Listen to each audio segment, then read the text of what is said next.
That used to be my spot when I lived in Hollywood. El Florita on Melrose. That one? Like on East Melrose? No, there's a Cuban restaurant that's popular. The food is horrible. It's popular on Mondays because people go dance there. That's the one in the heart of Hollywood. That's El Floridita, though. I don't know what it's called. Okay. And then these are the ones I know about. They say the best one is in Culver City. But there's one on Motor and Venice. That's the one you go to, Versailles. Fricase de pollo. That's what the Fricase de pollo. Yeah, that's the dish. That's one of my favorites. I just hate the fucking bones. Yeah, me too. I hate having to stop. But I'd be like, get the bones. Now I got the fucking chicken grease on my fork. Dame más jugo. Yeah. So I like that jugo on the rice. Oh, Jesus fucking Christ. A, man. So this place, and I never told you about this, late.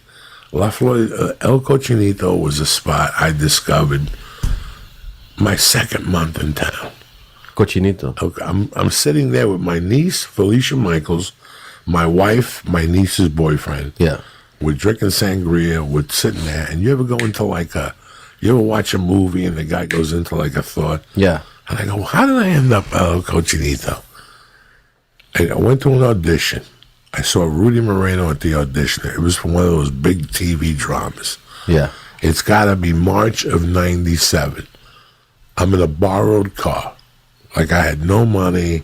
I think in those days I used to borrow Doug Stanhope's utility car. You didn't know how much gas was in it because the needle was always broken on it. So you had as soon as you got in the car, you had to put $10 in there.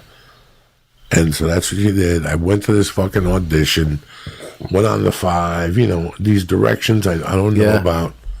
And I end up on the way back, go to the audition, I eat a bag of dicks, and I end up in Echo Park, the one that the water spits out.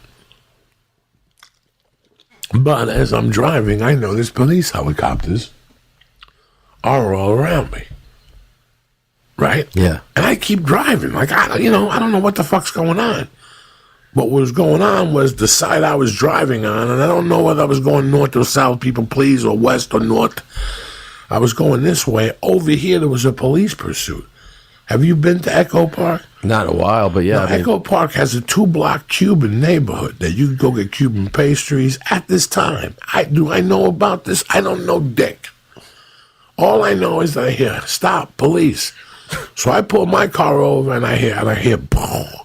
And I look over and I see the guy on the floor, and there's 10 cops and there's helicopters. This is 2:30 in the afternoon on a fucking Tuesday, okay? I'm minding my own fucking business. This could only happen to me, but it gets worse. After I get back, I put my signal on to make a left to go back into the highway. The tire got flat. Jesus.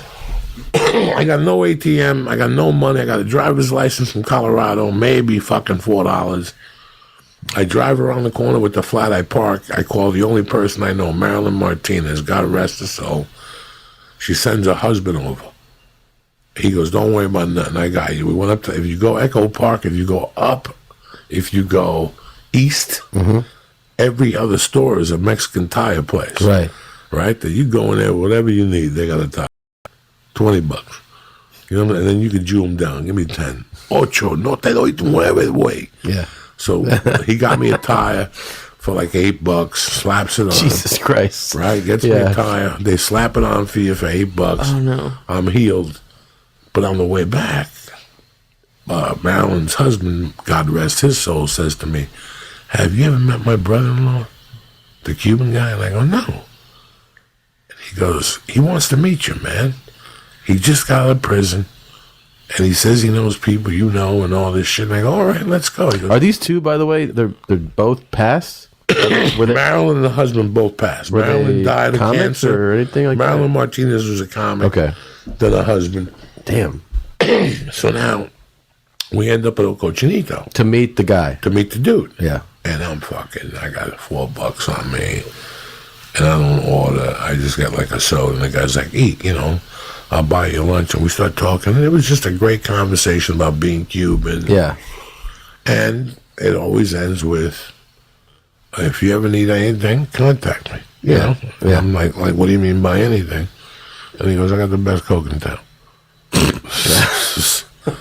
Yeah. What did he just smell it on you? What did that? Right, because we're family. Right there, you're Cuban. Yeah. So, as a matter of fact, follow me 2 blocks down, I'll throw a package in your hand. Okay. He threw a package in my hand for free that night. I went and did comedy, and I went to the Coaching Horses. It was Doug Stanhope.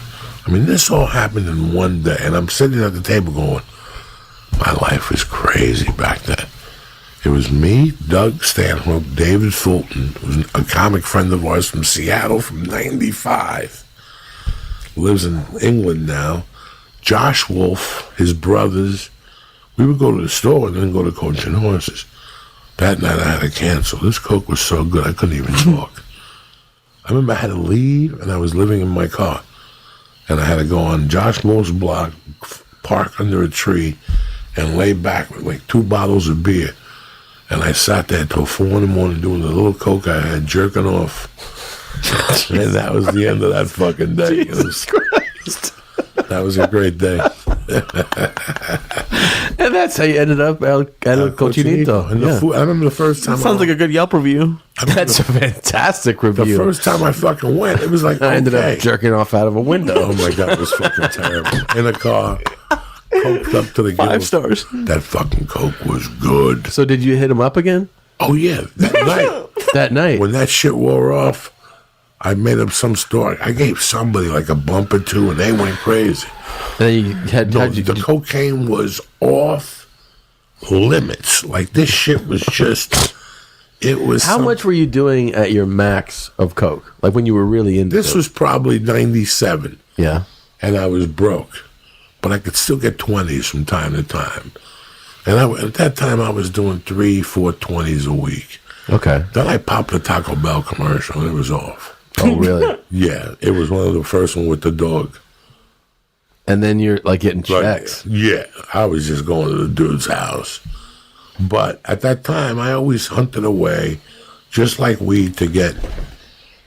I met people who did cocaine and appreciated it. Yeah. There's people who are just salesmen, but there's people who are like, listen, you got to come over here now and bring whatever cash you got with you, because I usually get shit. Wait till you see this shit. And they were not fucking with you. And then I fuck with you. You go over there, and this shit is from 1980, the flake, the ether base. You know, if you learned in Narcos, and the season 3, the one that you really enjoyed, you go to buy the ether. Yeah. There was no ether. At one point in 85, cocaine was always tremendous. It always tasted delicious. That drip. Yeah. When you went up to the bar and had that fucking Budweiser, Jesus Christ, and your throat would get numb, and you're there fucking. I wasn't even smoking then.